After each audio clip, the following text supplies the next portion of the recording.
of each movie, and it gets down into the minor details. And this isn't like dweebs arguing arcane sci-fi physics. This is just basic storytelling of, do you have memorable characters?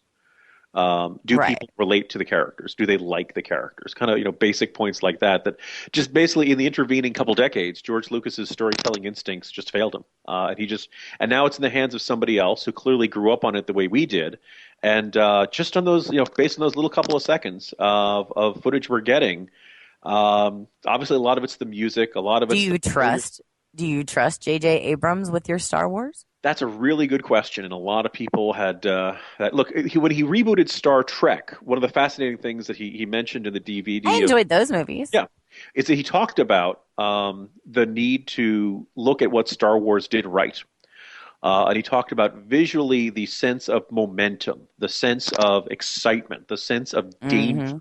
And that Star Trek, by its comparison, had always been kind of talky and plotting and things like that. So I think he's got some very good storytelling instincts. I think there's enormous potential there. One of the ironies is this happened because George Lucas sold the entire Star Wars franchise and the rights to create stuff with it entirely over to the Disney Corporation.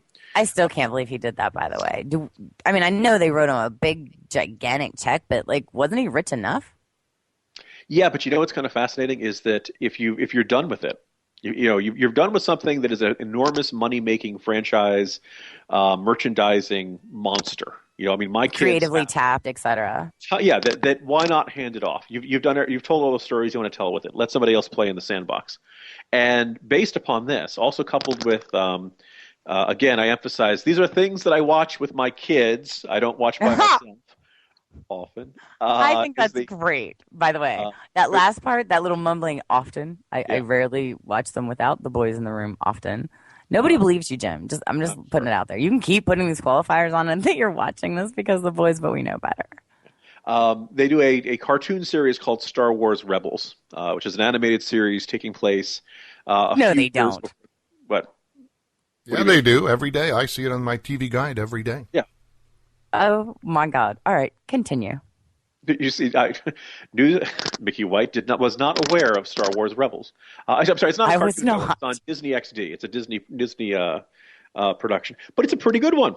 It's a good storytelling, and you can kind of tell that these guys have thought about what makes it great, how much why do people like the characters, what makes a good villain, all that kind of stuff, exotic settings and action and all those things, and. Listen, since I have kind of dominated this, Mickey, are there any grown-up movies you're looking forward to? Is there any? Well, all the grown-ups I know are looking forward to the same movie you are. Okay, very it's good. all they can talk about since Thanksgiving. So yeah, apparently everyone's really excited about the Star Wars movie. I still haven't gotten to go see Gone Girl, and that's the only movie I've really wanted to see in a while. So I may not be the best person to ask because I'm the person who is the worst. I absolutely will wait for it to come on demand, regardless of how much I want to see it. Unless it's a movie like a Star Wars where you really kind of need to see that in the theaters, which I'll probably end up doing. I think so, yeah. And for all of the griping about how every movie has become this grandiose comic book full of explosions and visuals. Hey, sometimes those are really fun. And those are really good. Hey, really it's called those. escapism. Yes, there you go. And, and we like to go to the movies. I think that's why a lot of those very serious dramas tank. And these movies, which, let's face it, it's not anything that's going to, save the world by going to see Star Wars. But if we enjoy ourselves for 2 or 2.5 hours or 3, depending on how long he plans on dragging this one out, it's going to be worth it. And that's why people go to the movies. And, at this time of year, certainly that's where a lot of families end up spending some time. And we're going to talk about some other holiday traditions and etiquette coming up in the next segment. I'm Mickey White. He's Jim Garrity. We'll be right back. As long as we can talk the language of love. My friend Amanda, I speak for the entire group when I tell you that you are cut out of the loop. Your phone cannot IM, so what are we to do? Either you get a new phone or we get a new you. We could have avoided this entire mess if you had a phone from Verizon Wireless. Then we could all I am, and all this drama would pass. We won't talk behind your back about your big fat ego. Mobile IM is now on your phone, you're never alone. Introducing Mobile IM from Verizon Wireless. The same instant messenger that's on your computer is now on your wireless phone. Verizon Wireless. We never stop working for you. Now, back to the Jim and Mickey Show. Welcome back to the Jim and Mickey Show, and we're talking about holiday traditions. And it appears that the National Broadcasting Company is launching its own holiday tradition of depicting musical theater live around this time of year. Now, That's Mickey, one I'm way sure to put it. it aired last night. The reaction on social media was pretty vocal. I think for me, what stood out to me, Mickey, was the depiction of Captain Hook by the great thespian Christopher Walken. Mickey, I don't understand why you would take a guy so famous for playing gangsters and have him do musical theater. Yeah, I'm a great actor, a great dancer, singer. Skittles are my favorite snack. I put my pants on, just like the rest of you, one leg at a time. Except once my pants are on, I make gold records. Anyway, so that's me doing That was Jay good. That was pretty good. Nice Sean Connery. walking. What I read on Twitter, somebody said this morning, they couldn't understand why that Hook, obviously he played Captain Hook. Hook is the most flamboyant character outside of Peter Pan in the play. And why they would hire the most underacting actor in Hollywood, like infamously underacting actor in Hollywood, to play this character was also lost on them. And I don't get it. I didn't get it from the get-go. I don't understand why Peter Pan is always played by a girl. I had never heard of the girl who was playing Peter Pan. Mickey, it's the quiet intensity of his eyes as he bulges them at whoever he's talking to, and the words coming out in a bunch of a pile out of his mouth. By the way, I think because of the vocal octave range. And the girl playing the Peter Pan, by the way, is Brian Williams' daughter from NBC. Yes. I found that out this morning because I was like, who is this girl and how did she get to be Peter Pan? Because I read a story, and of course there were tons of articles out there just not really celebrating the live Peter Pan, we'll say. But one of them in particular actually had, obviously a lot of them had some video clips up, but one of them apparently while she was flying across the room, because I didn't watch this, I was watching football like a normal person.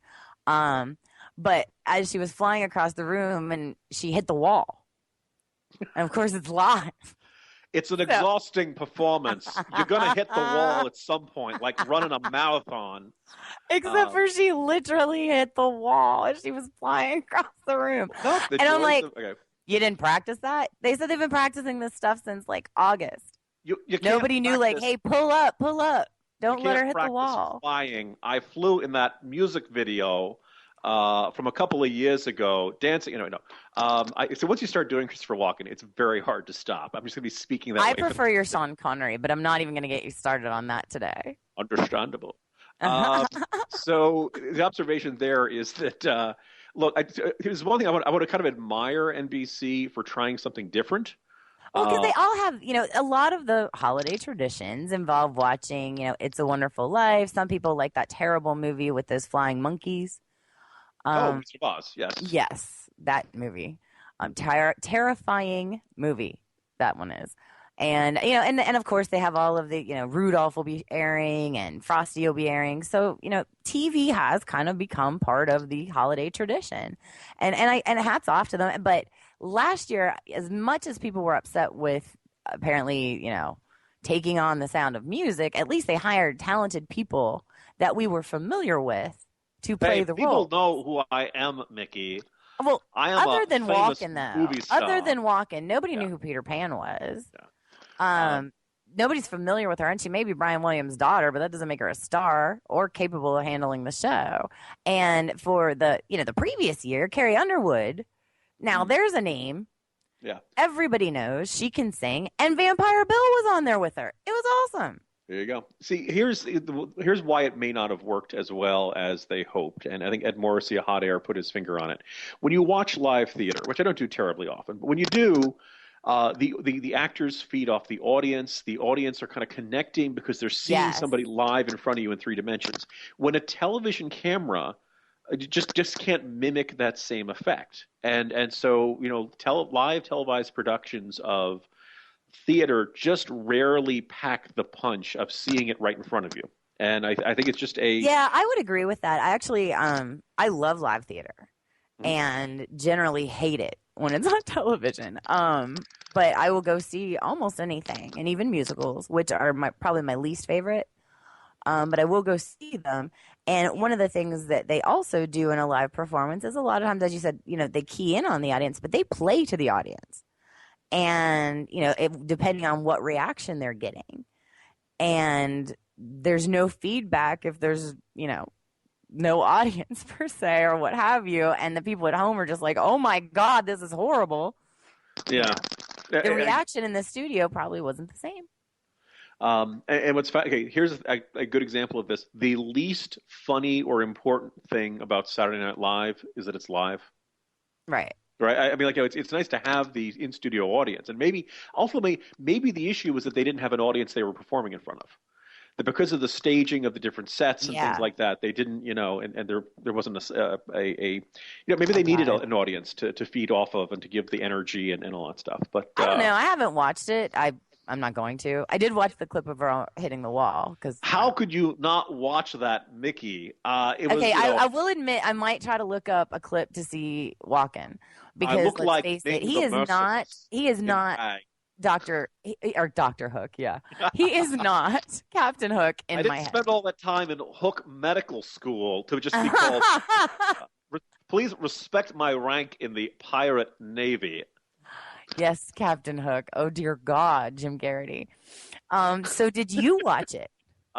Portions of it. I actually had thought about... Is this another one you're going to blame on the kids, or did you choose to watch it? I'm sorry. One, out of curiosity. I didn't watch much of the Sound of Music one. And so I was like, all right, let's just see what this is. I also was, checked the phone, and there was Twitter was afire. Not quite the Sharknado level. But sometimes, when something really bad is on television, watching it with everyone else, you can kind of really enjoy it. Oh, yeah, absolutely. Twitter's a great place to binge watch with others. And I actually didn't seem to be I watched it probably for about 15 minutes, just enough to see Walken for a portion. And it wasn't – here's the thing. It's not that I thought it was terrible. It just wasn't good? It wasn't good enough that you'd say, "Oh my God, you got to watch this." And I was wondering if it was something my boys would want to watch, and I just didn't think they would have gotten as much out of it. So they did get a chance to see a musical version of The Wizard of Oz during the summer. Oh, and my younger son did say at one point, "Why do they keep singing?" I think that he and I would get along great. I think so too. Because I'll tell you, like I said, musicals definitely not my favorites. I won't even, other than Pitch Perfect and Grease 1 and 2, I can't think of a movie that has music in it or is a musical movie that I like. How about Chicago? That was all right. Yeah, that was okay. 9? Didn't see that. Okay. Because I have a tendency to avoid them if I hear that there's going to be singing involved. Penelope Cruz's performance was worth watching for all of our gentlemen listeners. At 9? Yeah. Good. She provided the 9 minutes you had to watch, and the rest of it was okay. Moulin Rouge. Saw a lot more of Judi Dench's cleavage than I ever expected during that movie. So. Oh, and now I've got that visual in my head. There you go. Thanks so much. And so I'll be carrying that visual into the break, as will you. We'll be right back. I'm Mickey White. This is Jim Garrity, and you're listening to The Jim and Mickey Show. All right. 1, 2, 3, 4. Hey,